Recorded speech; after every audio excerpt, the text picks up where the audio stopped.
What happens if a smartphone keeps calls and texts, but loses the feature that makes it endlessly connected? In a randomized experiment with 467 participants, an app blocked all mobile internet on their phones for 2 weeks. Average screen time in the immediate intervention group fell from 314 minutes a day to 161. Objectively measured sustained attention improved, along with mental health and subjective well-being. 91% improved on at least one of those three outcomes. The phone remained useful, the infinite feed stopped traveling in the pocket. Participants installed an application that blocked both Wi-Fi and mobile data on the smartphone. They could still make calls, send text messages, and use internet-connected computers or tablets. One group blocked immediately. The delayed group served as control before receiving the same intervention later. Researchers measured life satisfaction and positive affect, symptoms related to mental health, and performance on a gradual continuous attention task. This design matters because it changed access rather than merely asking people how much they used the phone, creating a stronger test of cause and effect. Screen time changed sharply. In the immediate group it fell from 314 minutes per day to 161 during the block. After the intervention requirement ended, it rebounded to 265 minutes, still below baseline. Sustained attention accuracy improved with a within-person effect size of 0.24. That is modest, not a transformation into a different brain, but it came from an objective task rather than self-report alone. Mental health and well-being effects were larger, and participants who maintained the block for at least 10 days generally showed stronger benefits. The intervention changed more than screen exposure. Mediation analyses suggested that participants spent more time socializing face-to-face, exercising, being in nature, and sleeping. Those pathways partly explained mental health and well-being benefits, but not the sustained attention effect.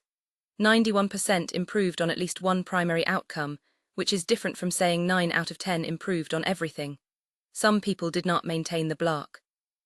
The experiment therefore tests a fairly strong environmental change among motivated volunteers, not a guaranteed response to switching off data for a weekend. A separate pair of studies tested a gentler package of 10 nudges, removing non-essential notifications, keeping the phone out of reach, using grayscale, hiding distracting apps, and creating friction before opening them. After 2 weeks, problematic smartphone use and screen time fell. In a randomized active control study, sleep quality also improved. Because all strategies were bundled, no one nudge can claim the result. The package shows that full blocking is not the only route. Changing defaults and physical access can reduce automatic checking while keeping essential functions available. Digital restriction has costs. Navigation, banking, authentication, accessibility tools, work messages, and safety communication may depend on mobile internet.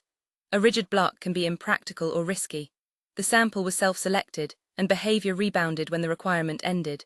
Mental health language should also stay proportional. Improved questionnaire scores are not a substitute for treatment. The useful target is compulsive availability, not technology itself. If the intervention creates job problems, isolation, or anxiety, a narrower boundary is better than performing a heroic detox that collapses after 2 days. Try a scaled version that preserves function. For 1 week, remove social, news, video, shopping, and browser access from the phone while leaving calls, texts, maps, payments, and medical tools. Use the internet deliberately on a computer. Keep the phone out of sight during focused work and outside reach at bedtime.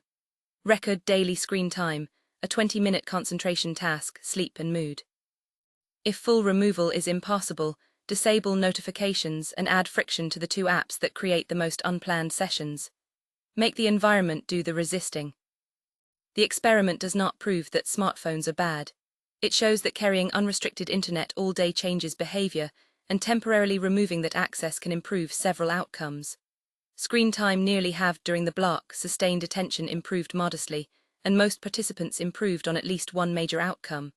A smaller nudge program points in the same direction. The durable lesson is not to abandon technology.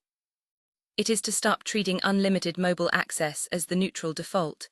Your phone can remain a tool without remaining an open door.